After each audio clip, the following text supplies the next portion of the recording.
Vllaznia e futbollit të femrave zhvilloi fazën përgatitore në prag të ndeshjeve të kupave të Europës në qytetin e Pukës. Në përmbyllje të këtyre javëve, vajzat dhe stafi teknik, me në krye presidentin Matia, u pritën nga kryebashkiaku i këtij qyteti Rok Dodaj. Ai falenderoi vajzat kampione dhe stafin e tyre teknik për sukseset e shumta që kanë arritur si në arenën kombëtare, ashtu edhe në atë ndërkombëtare. Dhe nga ana tjetër, është shprehur se prania e tyre në qytetin e Pukës gjatë këtyre ditëve i ka dhënë një pamje edhe më të bukur kësaj qyteze. Është një kënaqësi që ne bëjmë një edhe i prezantim të shkurt këtu kështu te kjo pritje, por edhe një reklam për Pukën.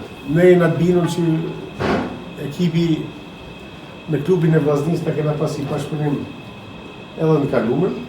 Ekipi i Tarbunit është stërvit në Shkodër, kena pas për 2 vite më radhë, talë sa të zero kena pas edhe te fusha futbollit, kështu që ne u mundum sa do pak mja u kthy edhe reston, sa do pak, jo se kena bërë në gjatë mohë, inshallah vitin tjetër edhe do të kena edhe kushte më të mira, më të favorshme edhe për tarëve sportive, sepse ne ato punojmë shumë.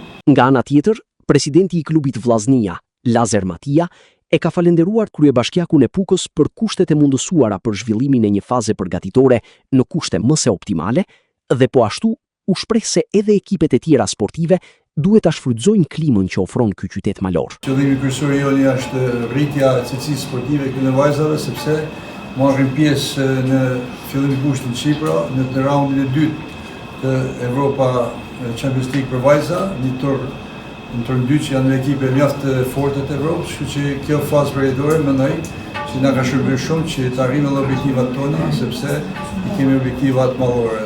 Për ne, kjo ishte viti i parë që vim Pukë, por mendoj jo vetëm ekipi jonë, por edhe ekipet tjera do ta gjejnë, nëse vizitojnë një herë Pukën, do të kthehen sigurisht vitin tjetër, edhe na kërkojmë që në vazhdimsi të jena pjesë e këtij ambientit, sepse janë kushtet e mrekullueshme.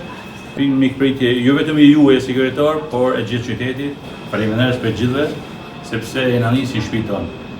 Edhe kena një veti shumë mirë si ekip.